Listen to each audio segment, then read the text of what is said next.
हे प्रतीक, मजा आ गया यार। उम्मीद नहीं थी कि पार्टी इतनी शानदार होगी। रितेश ने तेज आवाज में प्रतीक से कहा। वो हाथ में बियर की बोतल लिए मस्त म्यूजिक पर झूम रहा था। प्रतीक ने बाहर की ओर देखते हुए मुस्कुरा के बस अपना सर हिला दिया। तभी राहुल ने पीछे से आकर प्रतीक के कंधे पर हाथ रखते हुए कहा, क्या बात है ब्रो, तुम तो छा गए। हमें तो लगा था किसी कैफे में बुलाकर कॉफी पिला दोगे। प्रतीक की नजर अभी भी बाहर की ओर थी, जैसे वो बेसब्री से किसी का इंतजार कर रहा हो। उसने मुस्कुराते हुए कहा, तुम लोग एंजॉय करो, मैं अभी आता हूँ। प्रतीक ने अभी अपना एक कदम आगे बढ़ाया ही था, तभी अचानक एक वेटर आया और उसने प्रतीक से कहा, सर, आपसे पार्टी मैनेजर कुछ बात करना चाहते हैं प्लीज। प्रतीक के कुछ कहने से पहले ही राहुल ने कहा, अरे भाई, पार्टी मैनेजर को बात करना है तो वो खुद यहाँ आए। प्रतीक अचानक से घबरा गया।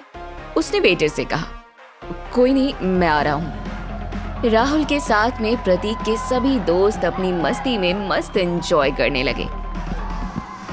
प्रतीक जैसे ही बार काउंटर के पास पहुंचा, उसने देखा वहां एक अधेड़ उम्र का आदमी अपने दोनों हाथ बांधे तीखी नजरों से उसी को देख रहा था। प्रतीक ने नजर चुराते हुए कहा, सतीश जी, मैं जानता हूँ आप क्या कहना चाहते हैं, पर प्लीज आज के लिए। सतीश जी ने गुस्से में प्रतीक को देखा। तुमने कहा था कि तुम्हारी 15 दिन की सैलरी से इस पार्टी को ऑर्गेनाइज करना है, और ये लोग जिस तरह से पार्टी एंजॉय कर रहे हैं, तुम्हारा बिल तुम्हारी 2 महीने की सैलरी के ऊपर चला जाएगा। वो तो तुम 2 साल से यहाँ काम कर रहे हो, वरना अभी तक मैं हाथ पकड़कर बाहर निकाल देता। प्रतीक ने नजर झुका ली। आप फिक्र मत कीजिए, मैं ओवर टाइम करके पूरा बिल चुका दूंगा। सतीश जी ने एक बार फिर कड़क आवाज में कहा, मुझे समझ में नहीं आता तुम जैसा सुलझा समझदार इंसान इतनी बड़ी गलती कैसे कर सकता है। इन रईस लड़कों से दोस्ती करने का क्या मतलब है? शायद तुम्हारी माँ ने तुम्हें बताया नहीं। जितनी चादर हो उतने पांव फैलाने चाहिए। प्रतीक के चेहरे का रंग उड़ गया। वो आगे कुछ कहता, तभी पीछे से आवाज आई, यो ब्रो, क्या बात है, तुम यहाँ वेटर का काम करते हो? Oh my God. दरअसल राहुल ने सतीश जी और प्रतीक की सारी बातें सुन ली थी। फिर क्या था, उसे तो प्रतीक का मजाक बनाना ही था। बढ़ चढ़कर जोर जोर से हंसते हुए राहुल दौड़ते हुए बाकी सारे दोस्तों के पास गया और उसने जो देखा था सब उगल दिया। सभी दोस्त आपस में एक दूसरे को ताली मारते हुए हंसने लगे। फिर प्रतीक को देखकर तरह तरह की बातें बनाते हुए उसे नीचा दिखाने की अपनी पूरी कोशिश में लग गए। प्रतीक गुस्से में मन ही मन बड़बड़ाया। जिस बात का डर था वही हुआ।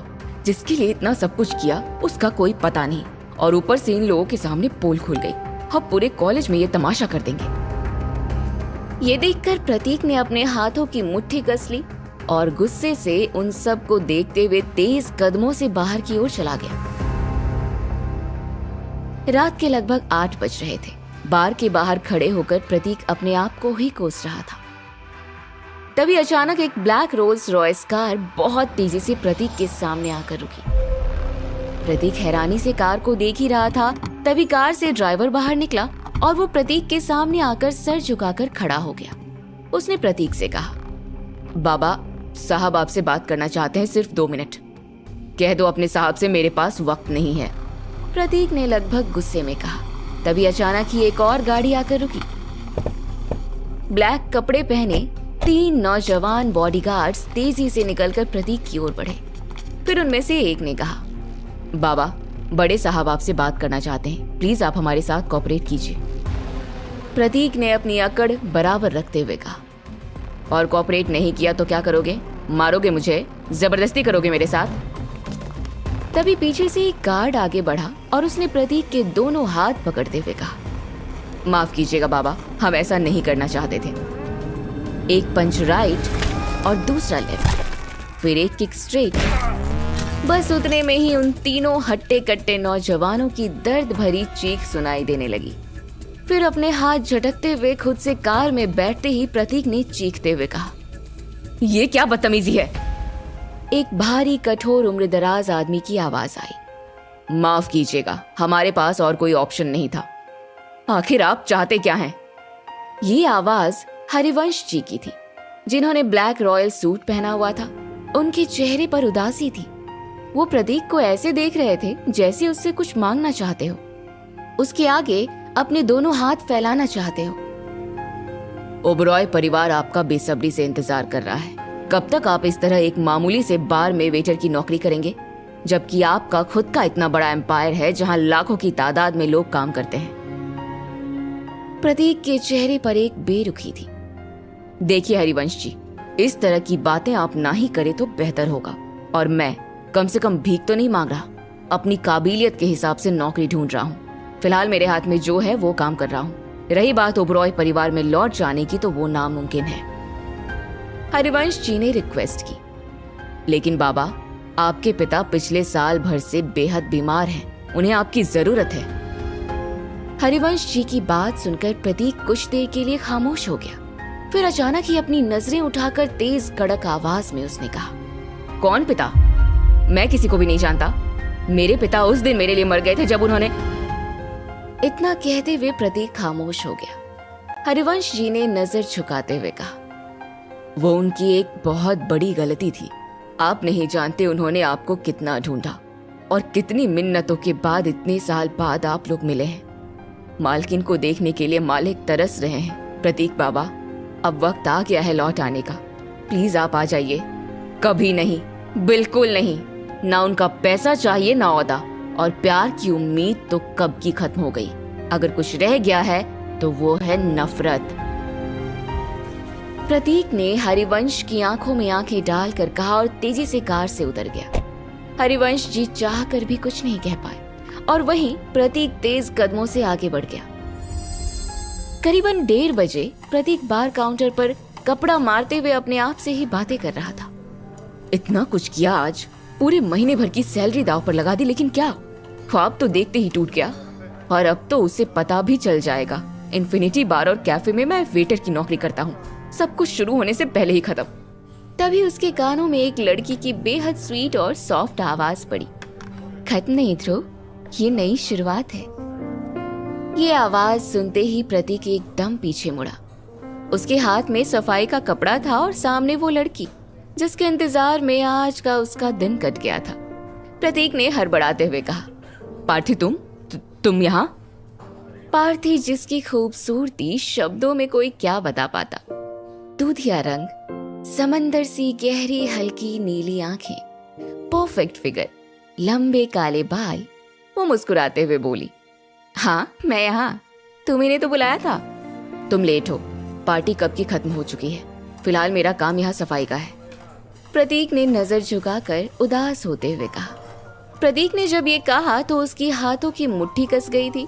उसे ऐसा लग रहा था जैसे रेत के समान उसके हाथ से सब कुछ छूटता जा रहा है। तभी पार्थी के पीछे से राहुल आते हुए कहा, देखा पार्थी, मैंने कहा था ना, ये दोस्ती के लायक भी नहीं है। एक मामूली से बार में वेटर की नौकरी करता है ये। पार्थी एकटक प्रतीक को देख रही थी। वहीं प्रतीक ने भी पार्थी को देखते हुए कहा, हाँ ये मेरी सच्चाई है और मुझे अपने काम से कोई परेशानी नहीं है। प्रतीक आगे कुछ कहता तभी उसका फोन रिंग करने लगा। अननोन नंबर देखते हुए प्रतीक ने फोन को रिसीव करके जैसे ही हेलो कहा, उसके पैरों तले जमीन खिसक गई। अगले ही पल फोन कट करके प्रतीक तेजी से दौड़ते हुए बाहर निकल गया और फिर देहरादून की सड़कों पर पागलों की तरह दौड़ने लगा। उसकी आंखों से लगातार आंसू बह रहे थे, तेज सांसें चल रही थी। हफ्ते वे लाइफ केयर हॉस्पिटल के रिसेप्शन पर जाकर तेज आवाज में प्रतीक ने कहा, सरला जोशी, उन्हें अभी अभी यहाँ लाया गया है। रिसेप्शनिस्ट ने तुरंत ही प्रतीक को हॉस्पिटल की फर्स्ट फ्लोर पर जाने के लिए कहा। जब प्रतीक फर्स्ट फ्लोर आईसीयू के बाहर पहुंचता है तो वहां कुछ डॉक्टर आपस में डिस्कशन कर रहे थे। प्रतीक पसीने से लथपथ था। उसने घबराते हुए कहा, डॉक्टर क्या हुआ है मेरी माँ को? वो ठीक तो है ना? डॉक्टर ने प्रतीक के कंधे पर हाथ रखते हुए कहा, देखिए आपकी माँ को ब्रेन हैमरेज हुआ है, जल्द से जल्द हमें उनकी सर्जरी करनी होगी। प्रतीक के तो कदमों तले जमीन खिसक गई। वो कुछ समझ पाता उससे पहले ही डॉक्टर कहते हैं, सर्जरी के लिए 2.5 लाख रुपए आपको पहले जमा करने हैं। उम्मीद करता हूँ आप जल्द से जल्द कर देंगे ताकि सर्जरी समय से शुरू हो पाए। डॉक्टर के शब्दों ने प्रतीक को तोड़ कर रख दिया था। प्रतीक ने अपने सर पर हाथ मारते हुए कहा, 2.5 लाख कहाँ से लाऊंगा, वो भी एक रात में? इतना कहते हुए प्रतीक एक कुर्सी पर बैठ गया। तभी प्रतीक के कानों में हरिवंश जी के शब्द गूंजने लगे जो उन्होंने कहे थे। अब वक्त आ गया है प्रतीक बाबा, आपको लौट कर आना ही होगा। अगले ही पल दिन भर में जो कुछ भी हुआ वो सब प्रतीक की आंखों के सामने घूमने लगा।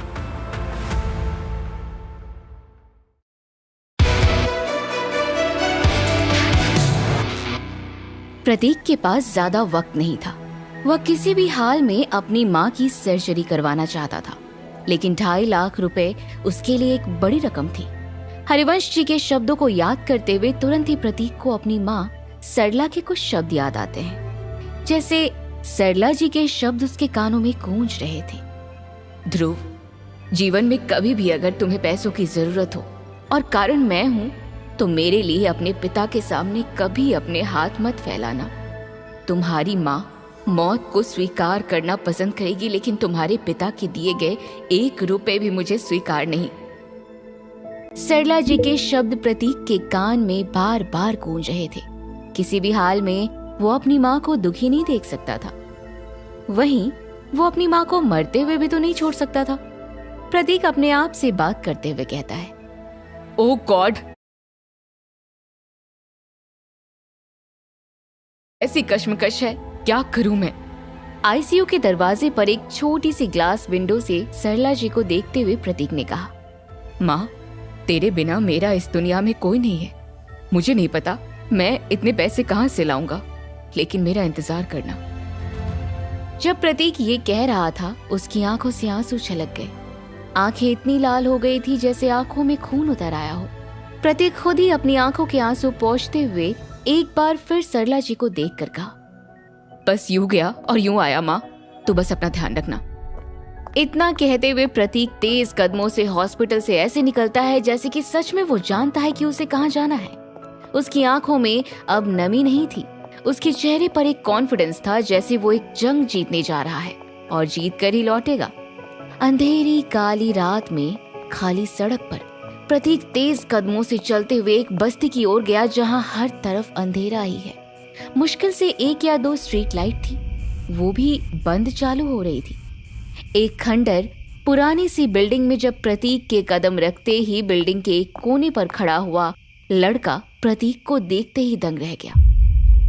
वो फिर तेज रफ्तार से दौड़ते हुए दूसरी मंजिल पर गया जहां लगभग 8 से 10 लड़के और 3 लड़कियां आपस में फाइट प्रैक्टिस कर रहे होते हैं। लड़के ने चिल्लाते हुए कहा, king cobra is here. King cobra के नाम सुनते ही उन लोगों ने आपस में फाइट करना बंद कर दिया और एक लाइन बनाकर खड़े हो गए।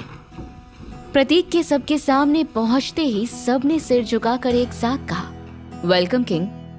तभी एक अधेड़ उम्र के व्यक्ति ने आगे बढ़ते हुए प्रतीक से कहा, किंग, आप अचानक से यहाँ कैसे, क्या बात है? प्रतीक ने बाकी सबको देखते हुए कंटिन्यू करने का इशारा करते हुए कहा, कंटिन्यू, मैं बस यूं ही।